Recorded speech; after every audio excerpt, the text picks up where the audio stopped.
Halo teman-teman yang budiman, selamat datang di sebuah kisah yang tak hanya tentang cinta, tapi juga tentang kesetiaan, kehilangan, dan harapan yang tak pernah benar-benar padam. Di dunia yang seringkali tergesa-gesa, izinkan kisah ini mengajak kalian berhenti sejenak, membuka hati, mendengarkan bisikan masa lalu, dan meresapi hangatnya kasih dalam bentuk yang paling sederhana. Ini adalah cerita tentang seorang anak yang berjuang untuk merawat ibunya, seorang ibu yang menyimpan rahasia besar, dan seorang gadis yang datang membawa terang di tengah gelap. Semoga kisah ini bisa menemani secangkir teh hangatmu, atau malam-malam sepi yang butuh pelukan kata. Di sebuah rumah megah berwarna gading di sudut kota, hidup seorang pria muda yang punya segalanya, uang, kuasa, dan nama besar. Tapi anehnya, rumah itu lebih sering terasa seperti museum, sunyi, sejuk, dan penuh bayangan masa lalu. Namanya Rian. Orang-orang menyebutnya jutawan muda, pewaris tunggal dari kerajaan bisnis keluarganya. Tapi jika kau tanya dia sendiri, ia hanya akan menjawab, "Aku ini anak dari seorang ibu yang perlahan-lahan melupakan siapa dirinya." Ibunya, Nyonya Maryam, pernah menjadi perempuan paling anggun yang dikenalnya. Sekarang, sebagian besar hari dihabiskan di kursi goyang, menatap keluar jendela, seolah menunggu seseorang yang tak pernah kembali. Sudah belasan perawat datang dan pergi. Semua menyerah. Semua diusir. Tapi Rian tetap bertahan. Meski hari demi hari hatinya terasa seperti diiris pelan-pelan. Sampai suatu sore yang biasa, di sebuah halte tua dengan cat yang mengelupas, Rian bertemu dengan seseorang yang luar biasa. Dan disitulah, kisah ini benar-benar dimulai. Di tengah kota yang tak pernah benar-benar tidur, berdiri sebuah rumah tua bergaya kolonial. Luarnya masih tampak anggun, dindingnya dicat ulang tiap tahun, taman depannya selalu rapi, dan lampu gantung di depan pintu utama menyala setiap sore, tepat pukul 6. Tapi kalau engkau melangkah masuk, suasananya berbeda. Rumah itu sunyi. Bukan sunyi yang damai, melainkan sunyi yang berat. Seperti ada sesuatu yang hilang, tapi tak tahu apa. Di dalam rumah itulah Rian tinggal.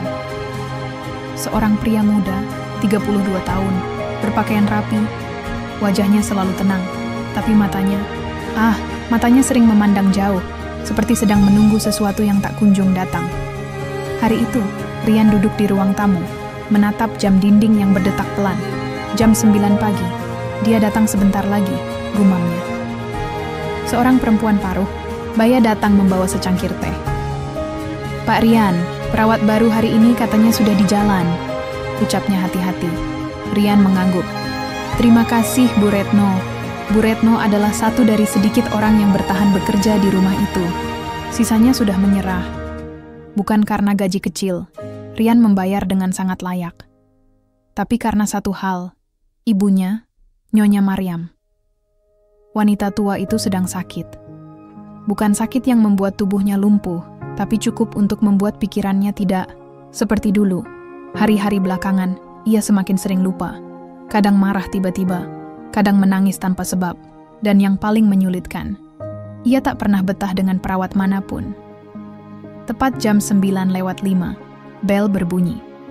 Rian berdiri, membuka pintu, dan tersenyum sopan. Di depannya berdiri seorang perempuan muda berseragam putih, membawa tas kerja, dan senyum profesional.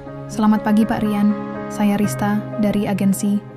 "Ya, silakan masuk," potong Rian pelan. Bukan karena tidak sopan, tapi karena ia sudah terlalu sering mendengar kalimat yang sama.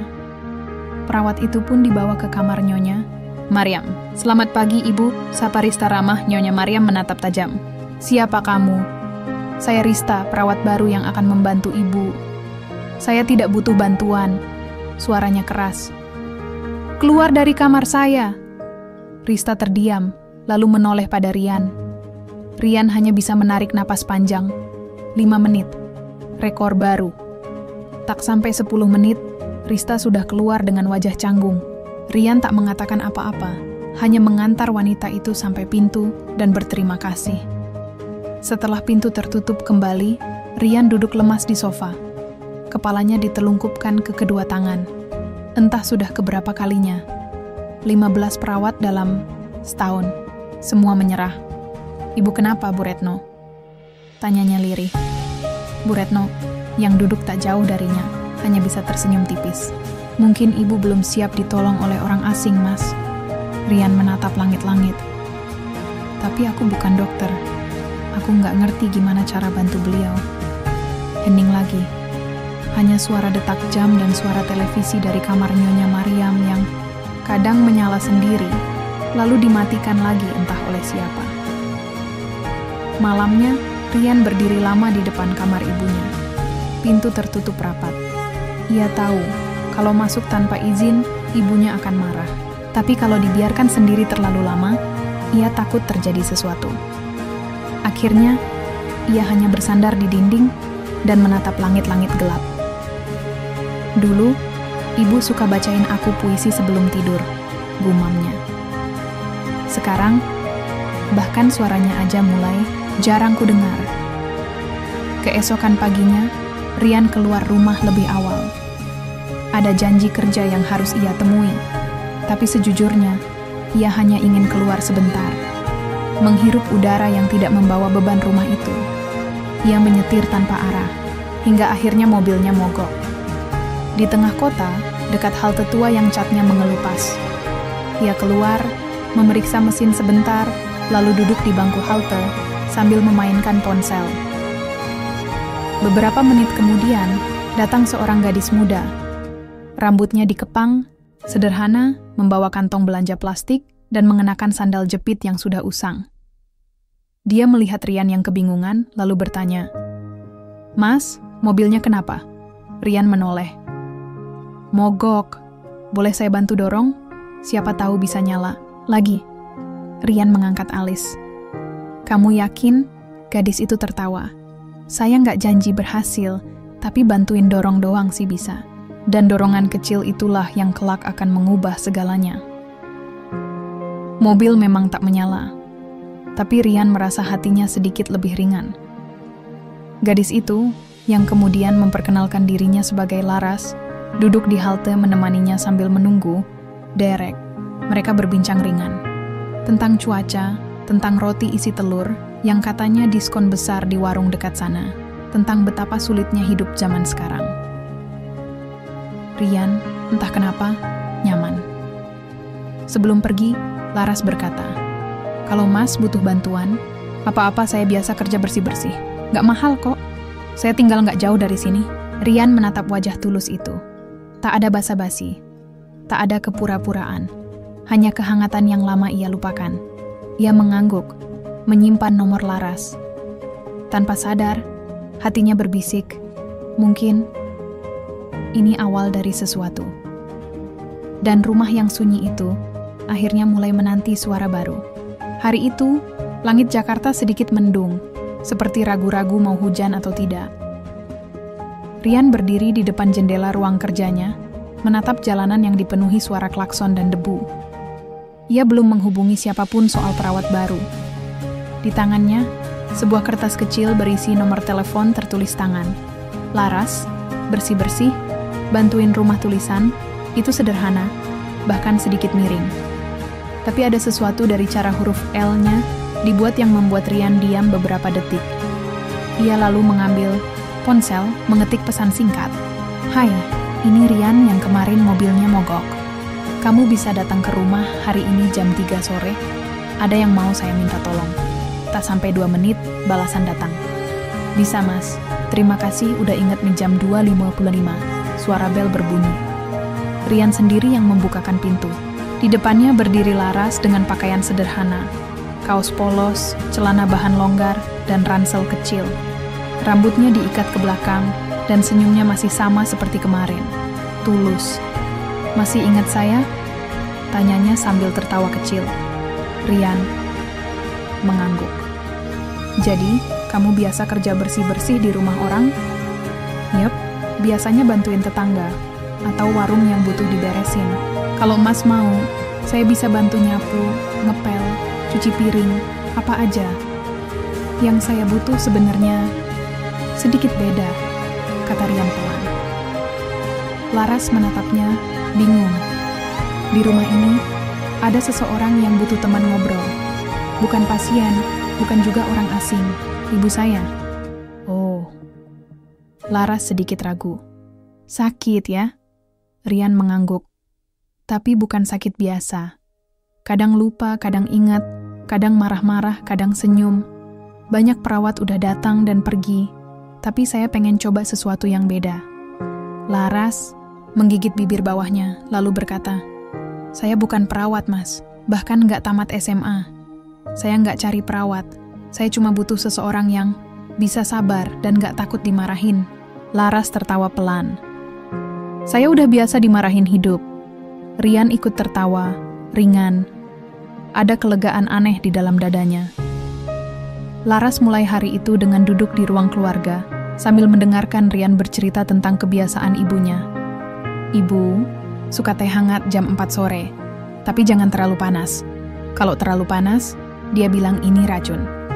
Kalau terlalu dingin, dia bilang aku bukan ikan. Pokoknya, gitu deh." Laras tertawa ngakak. "Itu lucu, Mas. Lucu ya? Sampai kamu dengar itu 15 kali dalam sehari." Laras lalu membawa teh hangat ke kamar Nyonya Mariam. Rian mengintip dari kejauhan. "Selamat sore, Ibu," sapanya pelan. "Nyonya." Mariam sedang duduk di kursi goyang, menatap jendela. Ia menoleh perlahan.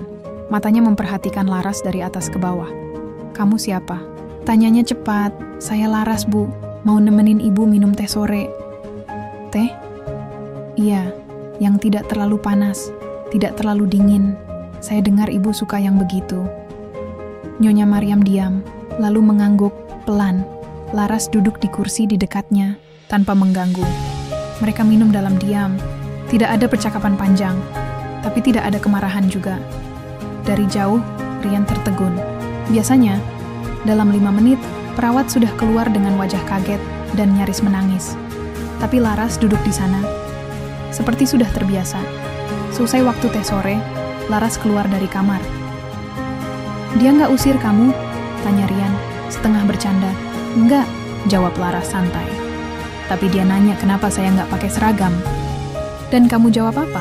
Saya bilang, "Saya nggak suka seragam. Lebih suka jadi diri sendiri." Rian tertawa kecil. "Kamu ini ya." Hari-hari berikutnya, Laras datang hampir setiap sore. Ia membantu membersihkan rumah, tapi lebih sering menemani Nyonya Mariam. Kadang membawa cerita dari warung dekat rumahnya, kadang hanya membacakan koran lama, kadang memutar lagu-lagu tahun 70-an dari ponsel pinjaman. Dan yang paling mengejutkan, Nyonya Mariam tak pernah sekalipun memintanya pergi. Suatu sore Laras bertanya, "Ibu suka baca ya?" Nyonya Mariam mengangguk. "Dulu aku suka nulis juga, tapi sudah lama. Tanganku sekarang gemetar." Laras berpikir sebentar. "Kalau ibu ngomong, saya tulis." "Gimana?" Nyonya Mariam menoleh. "Mau kamu simpan buat apa?" "Buat ibu. Siapa tahu nanti jadi buku." Wanita tua itu tertawa kecil. "Aku sudah tua. Buku buat siapa?" "Buat siapa saja yang masih mau mendengarkan hati."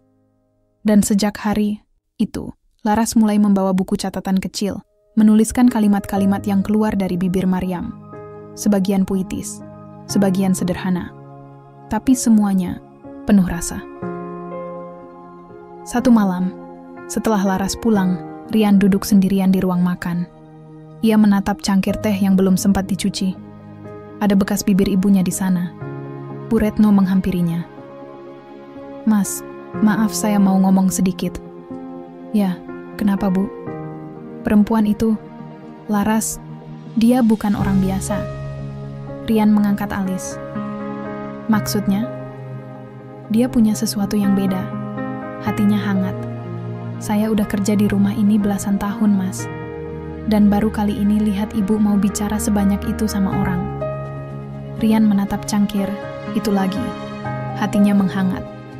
Di tengah sunyi rumah ini, suara tawa Laras perlahan mulai mengisi celah-celah kosong. Bukan dengan obat, bukan dengan tenaga medis, tapi dengan kasih. Dan Rian mulai berpikir, mungkin Tuhan tak selalu mengirim bantuan dalam bentuk yang kita harapkan. Kadang, Dia kirim seseorang dari halte tua, dengan sandal jepit, dan senyum tulus yang mengubah segalanya. Seminggu sudah Laras hadir di rumah besar milik Rian. Kehadirannya seperti angin sore yang tenang, tak memaksa, tapi menyejukkan. Rumah yang biasanya hanya diisi suara jam dinding dan televisi menyala sendiri, kini mulai terdengar percakapan, tawa ringan, dan alunan lagu-lagu lama dari speaker kecil milik Laras. Bahkan Bu Retno mengaku jarang melihat Nyonya Mariam tersenyum sebanyak ini. Rian memperhatikan semuanya dari kejauhan. Ia tidak langsung ikut larut, tapi tiap sore diam-diam menunggu momen saat Laras muncul di ambang pintu, mengucapkan salam, dan menyingsingkan lengan baju seperti hendak menyulap rumah yang lesu menjadi hidup kembali. Suatu sore, Laras datang, membawa setumpuk buku tulis usang dari rumahnya. "Ini, Bu. Dulu Ibu bilang suka nulis. Saya bawa kertas kosong buat Ibu mulai lagi," ucap Laras sambil menyodorkan buku-buku itu. Nyonya Mariam menatap buku-buku itu lama. Tangannya bergetar saat menyentuh sampul tipisnya. "Aku sudah lupa rasanya menulis," bisiknya. "Nggak apa-apa, mulai pelan-pelan. Kalau Ibu mau, saya tulis," Ibu yang ngomong. Laras duduk di sebelahnya, membuka halaman pertama. "Coba kita mulai dari satu kalimat saja, tentang apapun." Nyonya Mariam diam sejenak. Kemudian, suaranya lirih, tapi mantap. Senja tidak pernah menua, ia hanya belajar menerima malam dengan lapang. Laras tertegun, ia menulis cepat. Kalimat itu sederhana, tapi dalam, seperti menyimpan beban puluhan tahun di baliknya. Nyonya Mariam tersenyum. "Aku tidak tahu kenapa bisa keluar kalimat itu." Laras menjawab sambil menulis, "Karena mungkin hati Ibu yang bicara." Sejak saat itu, setiap sore mereka menulis. Bukan cerita panjang, hanya potongan-potongan kecil tentang cinta, kehilangan, kenangan, dan pengampunan. Sementara itu, Rian mulai merasa ada yang berubah dalam dirinya. Ia tak lagi menganggap Laras sekadar pembantu rumah atau teman ibunya. Ada sesuatu dalam diri gadis itu yang perlahan menyentuh sisi Rian yang selama ini terkunci. Satu malam Laras sedang merapikan rak buku di ruang tamu. Rian masuk, memegang 2 cangkir teh. "Ini, saya buatkan teh," katanya. Laras menoleh dan tertawa. "Wah, tumben Mas Rian turun tangan langsung." "Ya, sekali-kali. Saya juga bisa bikin teh loh." "Gimana rasanya?" Rian mengangkat bahu. "Coba aja dulu, tapi jangan berharap terlalu banyak." Mereka tertawa, lalu duduk berhadapan. Hening sebentar, sebelum Rian membuka suara lagi.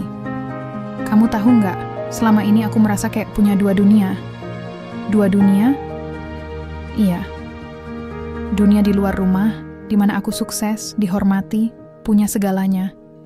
Dan dunia di rumah ini, tempat aku kembali jadi anak kecil yang nggak tahu harus ngapain." Laras memandangi wajah Rian yang tampak lelah, tapi jujur. "Kamu tahu rasanya?" tanya Rian lagi. Laras mengangguk. "Tahu, tapi dalam versi yang sangat berbeda." "Cerita dong." Laras menatap langit-langit sebentar. "Ayah saya ninggalin waktu saya umur 10. Ibu kerja di laundry dari pagi sampai malam. Saya terbiasa sendiri. Kadang, kalau terlalu sepi, saya suka nulis di belakang kwitansi laundry. Isinya cuman khayalan-khayalan aneh." "Kayak apa?" "Kayak jadi putri raja yang tidur di kamar AC, bukan di lantai semen. Atau bisa sarapan tanpa harus mikir besok makan apa." Rian diam. Ada perasaan aneh mengalir dalam dadanya. Bukan iba, tapi kagum. "Dan sekarang?" tanyanya. Laras tersenyum. "Sekarang saya nggak khayal lagi. Karena meski hidup saya belum sempurna, saya nemu hal yang lebih nyata. Kesempatan. Dan rumah ini ngasih saya itu." Rian tak menjawab. Ia hanya menatap wajah Laras yang terlihat sederhana, tapi penuh kekuatan. Sementara itu, Nyonya Mariam mulai menunjukkan tanda-tanda yang tak biasa. Ia lebih sering berbicara sendiri, tapi bukan dengan marah, melainkan seperti sedang menyusun narasi. Ia juga mulai menyebut nama-nama dari masa lalu. Suatu hari, Laras menemukan satu kotak sepatu di lemari tua dalam kamar Maryam. Di dalamnya, tumpukan kertas, foto lama, dan beberapa buku catatan bersampul kulit. Ia membuka salah satu. Halaman pertamanya tertulis, Maryam Alisha. Untuk siapapun yang masih mau mendengarkan. Laras membaca sekilas. Isinya kumpulan puisi. Beberapa di antaranya mirip dengan yang selama ini diucapkan Maryam saat mereka menulis bersama. Laras pun membawa buku itu ke Rian malam harinya. "Mas, ini siapa?" Tanyanya sambil menunjukkan nama di halaman depan. Rian membaca. Matanya membelalak. "Maryam Alisha, ini penulis yang dulu pernah terkenal di awal 2000-an. Laras menatapnya bingung. "Serius? Buku puisinya sampai masuk acara televisi, Laras." Tapi waktu itu orang-orang nggak pernah tahu wajah aslinya. Dia pakai nama pena, nggak pernah tampil langsung. Laras terdiam. "Jadi, ibu kamu..." Rian mengangguk perlahan. "Ya Tuhan. Jadi itu dia?" Malam itu, Laras dan Rian duduk berdua di ruang baca, memeriksa lembar demi lembar tulisan Maryam yang selama ini tersembunyi. Kumpulan puisi, naskah cerpen, dan catatan pribadi. Semuanya indah, penuh luka, tapi juga harapan. Di antara lembaran itu, mereka temukan satu catatan tertanggal 2 tahun lalu. "Aku ingin menulis lagi, tapi tanganku gemetar dan hatiku lebih gemetar lagi. Kalau suatu hari aku bisa menemukan seseorang yang bisa menuliskan hatiku untukku, mungkin aku bisa hidup sedikit lebih lama." Laras menutup catatan itu dengan tangan bergetar. Dan malam itu, untuk pertama kalinya, Rian benar-benar menangis. Bukan karena kehilangan, tapi karena akhirnya ia mulai mengerti. Ibunya tidak pernah benar-benar hilang. Ia hanya menunggu seseorang yang bisa mendengarkan suara hatinya lagi. Dan suara itu kini telah ditemukan lewat tangan Laras. Sejak malam Laras dan Rian menemukan kotak rahasia berisi karya-karya Maryam Alisha, suasana di rumah itu berubah. Bukan lagi hanya rumah yang sedang menjaga orang sakit. Rumah itu kini seperti ruang kecil penuh kemungkinan baru. Rian, yang biasanya sibuk dengan jadwal dan dunia bisnis, mulai meluangkan waktu lebih banyak di rumah.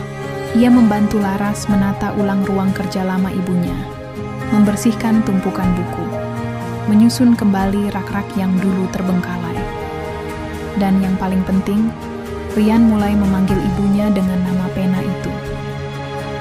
Bukan hanya sebagai kenangan, tapi sebagai bentuk penghormatan atas siapa sebenarnya wanita itu dulu. "Bu, atau Maryam Alisha?" ujar Rian sambil bercanda ringan satu pagi. Maryam tertawa kecil.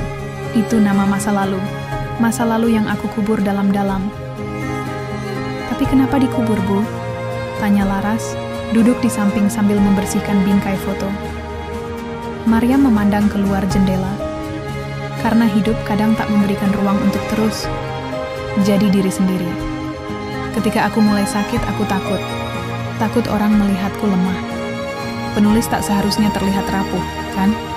Laras menggeleng. Penulis itu justru tempat yang paling rapuh, tapi dari situlah mereka kuat. Maryam tersenyum, mata berkaca-kaca. "Kamu ini seperti menggenggam hatiku dan tidak menjatuhkannya." Laras mulai mengetik ulang karya-karya lama Maryam ke dalam komputer tua di ruang kerja. Rian membantunya menyusun naskah dan membuat folder digital untuk setiap jenis tulisan. Mereka tak berniat menerbitkan dulu, hanya ingin mengarsipkan, menyelamatkan warisan yang hampir lenyap. Namun, tanpa diduga, segalanya berubah saat Laras mengunggah salah satu puisi ke media sosialnya. Puisi itu sederhana. "Kau datang bukan membawa terang, tapi mengajarkan aku menerima gelap." Dalam semalam, unggahan itu dibagikan ribuan kali. Komentar-komentar bermunculan. Ini seperti suara Maryam Alisha di masa lalu. Apakah ini karya lamanya? Aku menangis baca ini. Siapa penulisnya? Laras tak menjawab langsung, tapi ia memperlihatkannya ke Rian. "Kita harus bilang ke mereka. kata Rian. Kalau ini memang karya ibu, apakah ibu siap? Tanya Laras. Rian diam. Ia tahu ibunya masih rapuh, walau semangatnya mulai bangkit. Tapi ia juga tahu, kadang dunia luar bisa menjadi vitamin, bukan hanya ancaman. Hari berikutnya, Rian duduk bersama ibunya dan Laras di ruang tengah. Bu, ucap Rian hati-hati. Kami unggah salah satu puisi ibu kemarin. Dan orang-orang mulai merespons. Maryam diam, lalu memejamkan mata. Aku tidak tahu harus senang atau takut. Tak perlu takut, Bu. Tidak ada yang tahu wajah atau kondisi ibu sekarang. Yang mereka tahu, hanya satu, tulisan itu menyentuh. Maryam membuka mata. Apa mereka masih mengingat Maryam Alisha? Laras mengangguk. Bukan hanya ingat, mereka menunggu. Seketika, air mata jatuh pelan di pipi wanita itu. Dulu, aku takut tulisan terakhirku tak pernah dibaca siapapun, bisiknya. Tidak, Bu. Justru sekarang semua baru dimulai lagi, jawab Rian. Suaranya hangat. Laras dan Rian kemudian membuka akun khusus untuk karya-karya Maryam. Mereka menamai akun itu, Apelita Senja. Dengan izin Maryam, setiap hari Laras mengunggah satu tulisan, satu bait puisi, atau sepenggal catatan lama. Respons publik luar biasa. Orang-orang yang dulu tumbuh dengan buku puisi Maryam Alisha kini seperti menemukan kembali bagian dari masa mudanya. Beberapa bahkan mengirim pesan pribadi, menceritakan bagaimana tulisan Maryam pernah menyelamatkan mereka dari kegelapan. Salah satu pesan yang membuat Laras menangis datang dari seorang perempuan bernama Ayu. Puisi Ibu Maryam pernah saya temukan di majalah lama waktu saya remaja. Saya salin ke buku harian, dan kalimat itu yang membuat saya tetap kuat saat kehilangan ibu saya sendiri. Terima kasih sudah membagikan kembali. Dunia masih butuh suara ibu.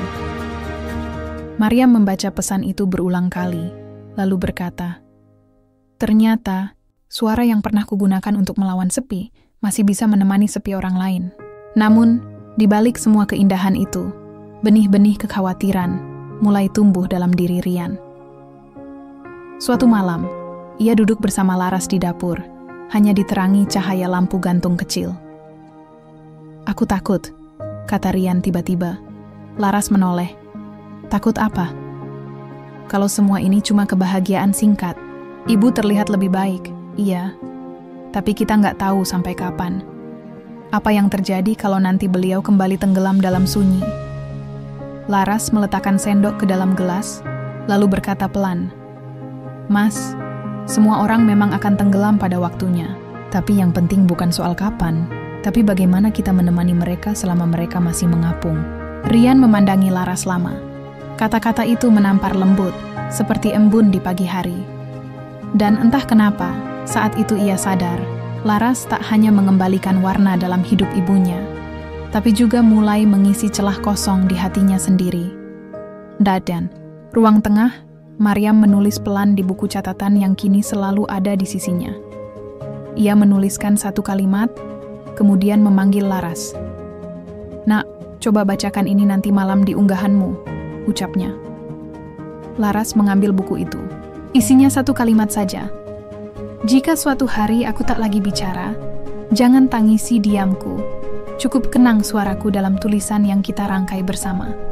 Laras menutup buku itu dengan hati yang berat.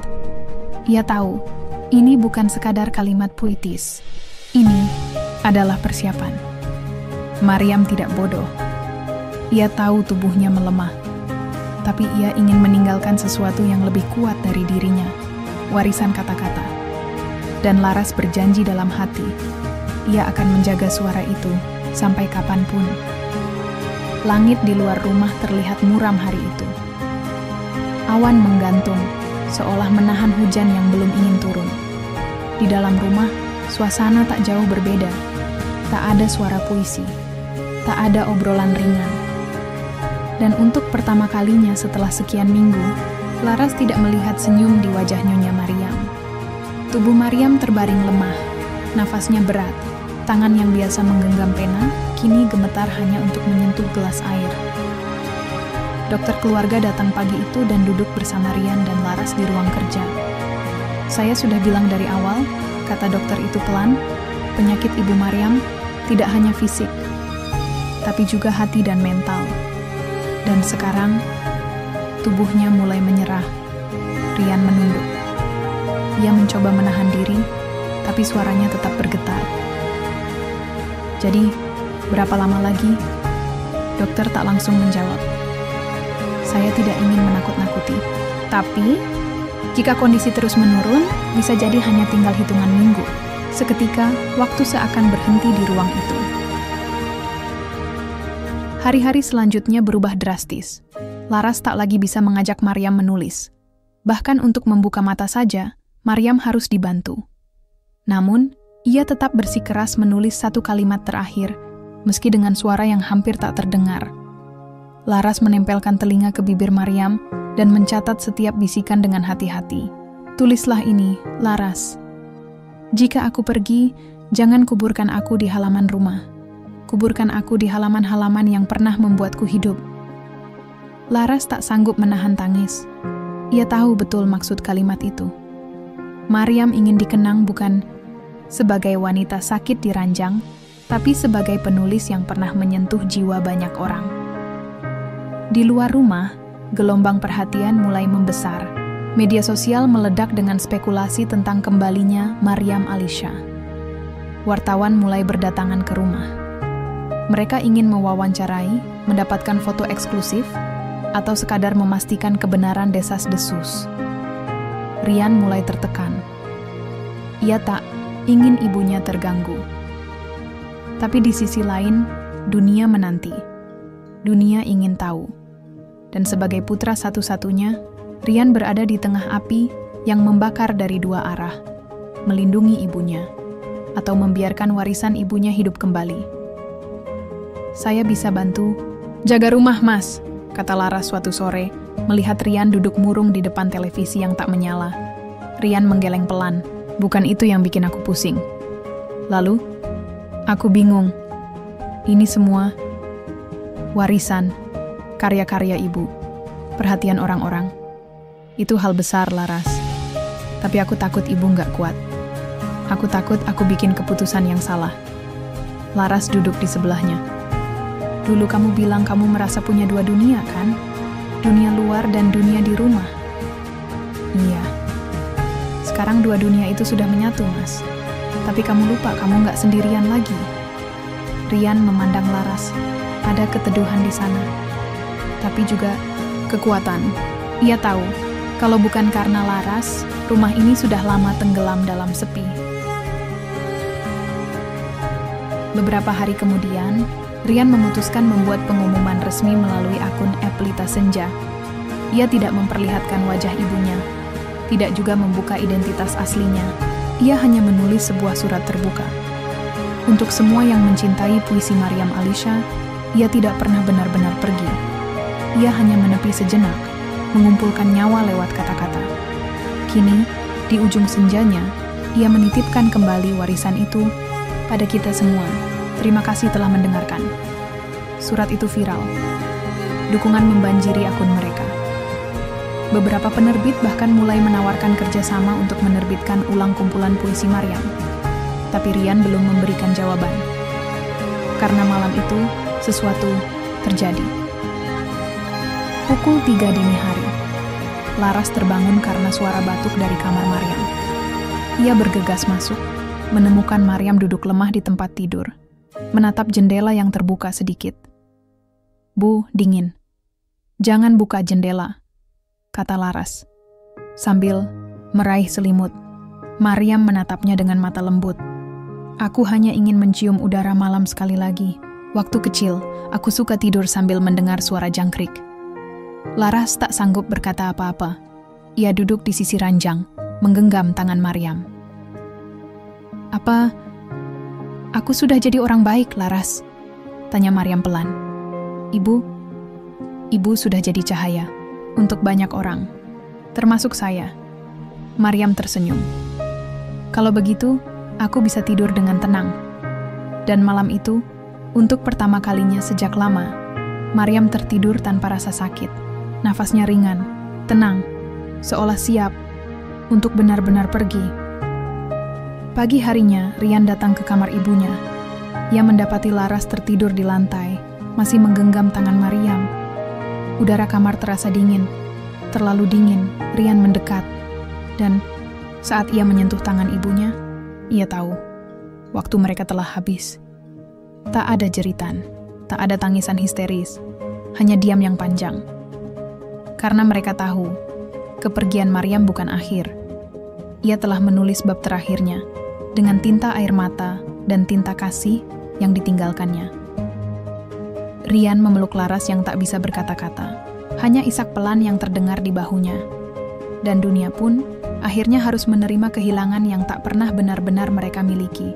Sosok penulis yang menyentuh lewat kata dan berpamitan lewat senyap.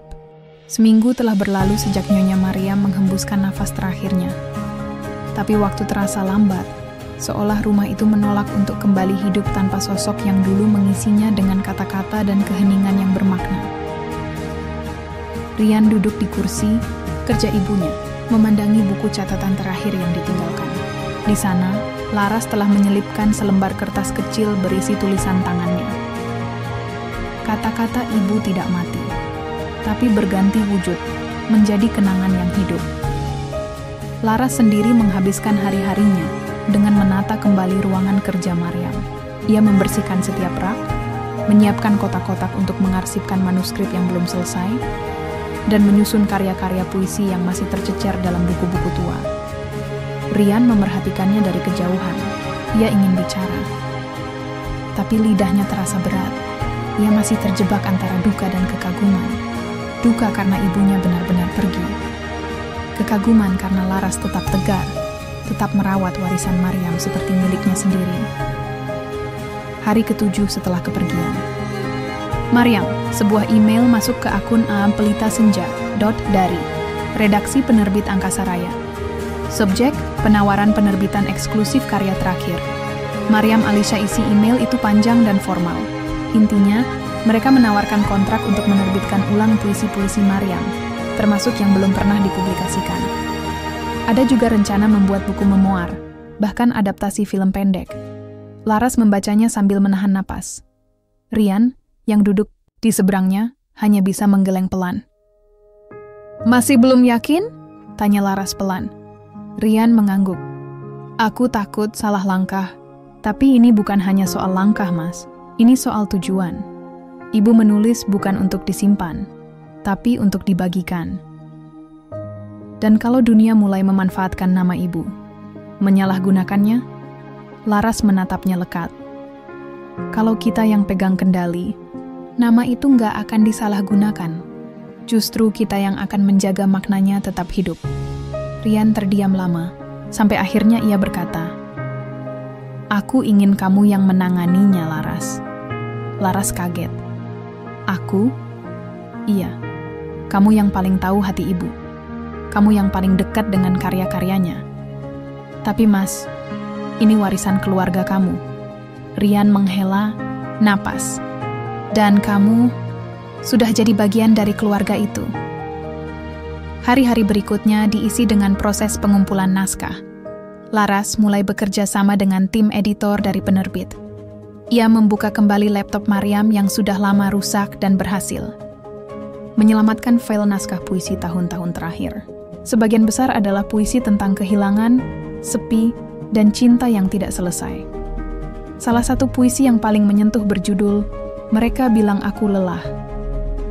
Mereka bilang aku lelah, tapi tak tahu bahwa lelahku adalah bahasa cinta yang tak pernah berhenti mencari pulang. Puisi itu menjadi puisi pembuka dalam kumpulan karya yang akan diterbitkan. Dan Laras memutuskan untuk menulis kata pengantar dengan judul "Menjaga Suara yang Hampir Hilang." Sementara itu, Rian mulai merasa asing di tengah semua ini. Ia kembali ke dunia bisnisnya, mencoba menenggelamkan diri dalam rapat, laporan keuangan, dan pertemuan investor. Tapi hatinya tertinggal di rumah. Di ruang kerja ibunya, di meja tempat Laras masih menulis.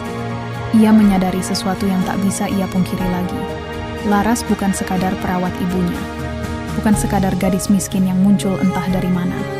Laras telah menjadi jembatan antara dirinya dan ibunya, antara masa lalu dan masa depan, antara kehilangan dan harapan. Tapi ia juga tahu perasaannya tak boleh disampaikan sembarangan.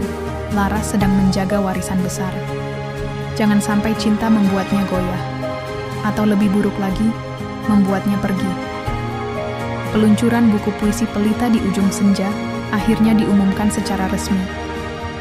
Acara kecil digelar di taman rumah, sesuai keinginan. Terakhir Maryam, sederhana, intim, dan penuh makna. Undangan terbatas. Hanya keluarga dekat, sahabat lama Maryam, dan beberapa tokoh sastra yang mengenalnya dari masa lalu. Laras berdiri di podium kecil, membaca salah satu puisi terakhir yang ditulis Maryam di malam sebelum ia pergi. Aku tidak ingin diingat karena mati, tapi karena pernah hidup dengan sepenuh hati. Suaranya bergetar di akhir bait. Mata Laras berkaca-kaca, dan ia bisa melihat beberapa tamu pun menunduk, menyeka air mata. Setelah acara selesai, Rian mendekati Laras. Ia menatap gadis itu dalam-dalam. Sinar senja menyentuh rambutnya yang sedikit kusut, tapi terlihat hangat dan kuat. Terima kasih Laras, karena kamu ibu nggak benar-benar pergi. Laras tersenyum kecil. Aku cuma membantu sedikit, Mas. Enggak, kamu menyelamatkan semuanya. Dan sebelum Laras menjawab, Rian berkata lagi. Kali ini lebih pelan, seperti takut suaranya sendiri akan memecah momen itu. Bolehkah aku menjaga kamu, seperti kamu menjaga ibu? Laras membeku. Matanya berkaca-kaca lagi. Tapi kali ini bukan karena sedih, karena sesuatu yang tak pernah ia bayangkan benar-benar terjadi. Seseorang memilihnya, bukan karena kasihan, tapi karena cinta. Ia tak menjawab dengan kata-kata. Hanya anggukan kecil cukup untuk membuat hati Rian terasa penuh. Namun, kebahagiaan mereka tak berlangsung tanpa bayang. Seorang wartawan menghubungi mereka, membawa kabar yang tak terduga. Ada yang mengklaim bahwa beberapa puisi Maryam Alisha bukan ditulis olehnya. Ada dugaan plagiarisme dari karya lama penulis lain. Tuduhan itu meledak di media sosial. Netizen mulai meragukan karya-karya terakhir Maryam. Mereka menuduh Laras yang menulis ulang puisi-puisi lama, lalu mencatut nama Maryam demi popularitas. Rian marah besar. Tapi Laras hanya diam. Ia tahu, ini adalah ujian terakhir. Dan ia tahu satu hal, hanya satu cara untuk menghadapinya. Membuktikan kebenaran, lewat kata. Wajah Laras terpampang di salah satu portal berita dengan judul besar. Laras, perawat yang menulis atas nama mendiang Maryam Alisha. Berita itu memuat spekulasi bahwa karya-karya terakhir Maryam Alisha sebenarnya ditulis oleh Laras. Netizen terbagi dua. Ada yang percaya, ada pula yang menyerang. Laras, gadis polos yang selama ini hanya ingin membantu, kini menjadi pusat badai. Di ruang tamu, Rian mematikan TV dengan kesal. Tangan kirinya mengepal, tangan kanan menggenggam ponsel penuh pesan dari wartawan kolega, dan bahkan mantan pacarnya yang tiba-tiba peduli. Ini fitnah, Ras. Mereka cuma cari sensasi. Rian berdiri sambil mondar-mandir. Laras duduk, tenang. Di tangannya, sebuah map berisi salinan puisi-puisi Maryam. Ia sudah menyiapkan semuanya. Catatan tangan, draft-draft lama, bahkan rekaman suara Maryam yang membacakan bait demi bait sebelum wafat. Aku tahu, Mas, tapi kita nggak bisa lawan mereka dengan amarah. Kita harus buktikan dengan kebenaran. Rian berhenti berjalan, menatap Laras yang masih tenang meski dihujani hujatan dari luar. Kamu yakin mau maju sendiri? Tanyanya lirih. Aku nggak sendiri, jawab Laras sambil menatapnya. Kamu di sini kan? Dan kalimat itu cukup untuk menenangkan badai di hati Rian. Keesokan harinya, Laras membuat keputusan yang mengejutkan. Ia menerima undangan wawancara langsung dari kanal sastra ternama Ruang Kata Kita. Wawancara itu akan disiarkan secara daring dan ditonton ribuan orang, termasuk mereka yang ingin menjatuhkannya. Hari itu, Laras mengenakan kemeja putih sederhana, tanpa riasan berlebihan, tanpa asistensi media, tanpa manajer, hanya dirinya dan setumpuk naskah asli yang ditinggalkan Maryam. Pemandu acara bertanya lugas. Apa benar kamu yang menulis puisi-puisi itu, Laras? Laras menggeleng. Lalu dengan suara jernih ia berkata, saya hanya seorang penyalin, penjaga, saksi terakhir dari seorang perempuan yang menulis bukan untuk dikenal, tapi untuk dikenang. Saya mencatat setiap kata yang beliau bisikan, saya mengetik bait-bait yang tangannya tak lagi sanggup tulis, tapi kata-kata itu semua milik beliau. Laras kemudian membuka salah satu file rekaman suara dari ponselnya. Suara serak Maryam terdengar. Laras, ini untuk puisi terakhir. Judulnya Jangan Tanyakan Siapa Aku. Bacakan kalau aku sudah nggak ada ya. Seketika suasana wawancara hening. Beberapa komentar langsung bermunculan di kolom chat. Itu suara Maryam Alisha, masih khas seperti di pembacaan puisi 10 tahun lalu. Maafkan kami Laras. Kamu perempuan luar biasa. Netizen harusnya malu. Dan yang paling menyentuh, terima kasih telah menjaga suara yang hampir padam. Malamnya, Rian memeluk Laras erat di depan rumah. Bukan karena ingin menghibur, tapi karena bangga. Laras telah membuktikan bahwa kebenaran tak perlu teriak, cukup tenang tapi tegas, seperti puisi ibunya. Sekarang aku sadar kenapa ibu bisa semangat lagi setelah kamu datang. Bisik Rian. Laras tersenyum. Karena aku cerewet? Karena kamu satu-satunya yang benar-benar mendengarkan, tanpa menghakimi. Dan malam itu, mereka duduk di bangku taman, membaca puisi terakhir Maryam bersama. Jangan tanyakan siapa aku, karena aku sudah bukan nama. Aku suara yang tak mau dibungkam.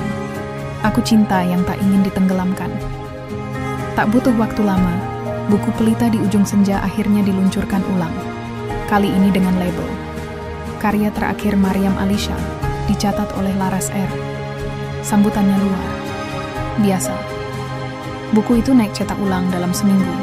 Bahkan seorang sutradara ternama menghubungi Rian dan Laras, menawarkan untuk membuat film dokumenter berjudul Menjaga Maryam. Namun bagi Laras, yang paling berharga bukanlah semua sorotan itu, melainkan sebuah surat tulisan tangan yang ditemukannya di balik laci meja Maryam, ditujukan kepadanya. Untuk Laras, jika kamu membaca ini, artinya aku sudah tidak ada, tapi kamu masih di sini. Maka titipkan suaraku padamu. Kamu sudah mengubah akhir hidupku. Sekarang giliranmu menulis kisahmu sendiri. Maryam. Air mata Laras tak bisa ditahan. Tapi kali ini bukan karena sedih, tapi karena bahagia. Ia akhirnya tahu, ia tak lagi sendirian. Ia bagian dari sesuatu yang lebih besar. Sebuah warisan, sebuah keluarga, dan cinta yang tumbuh tanpa paksaan. Namun, cerita belum berakhir. Karena di tengah semua itu, Rian mulai merasa takut. Bukan takut kehilangan, tapi takut perasaannya pada Laras tumbuh lebih cepat dari yang seharusnya. Ia mulai menjaga jarak, ragu, dan bingung.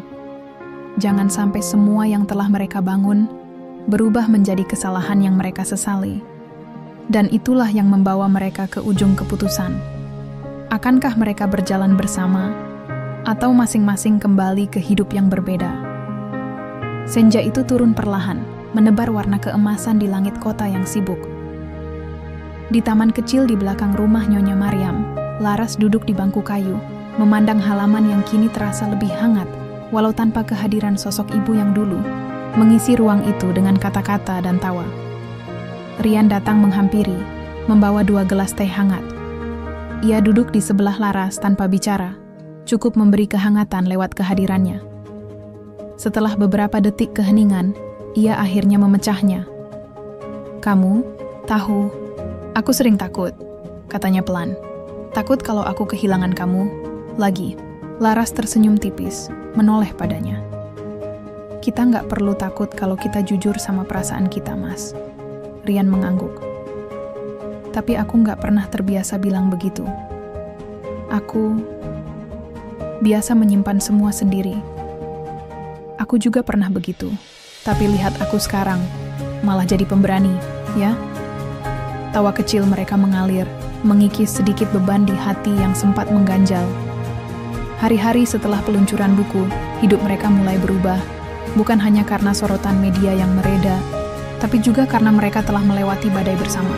Rian semakin sering mengajak Laras ke acara-acara bisnis, dan Laras mulai berani bicara di depan banyak orang tentang karya Maryam dan arti menjaga warisan.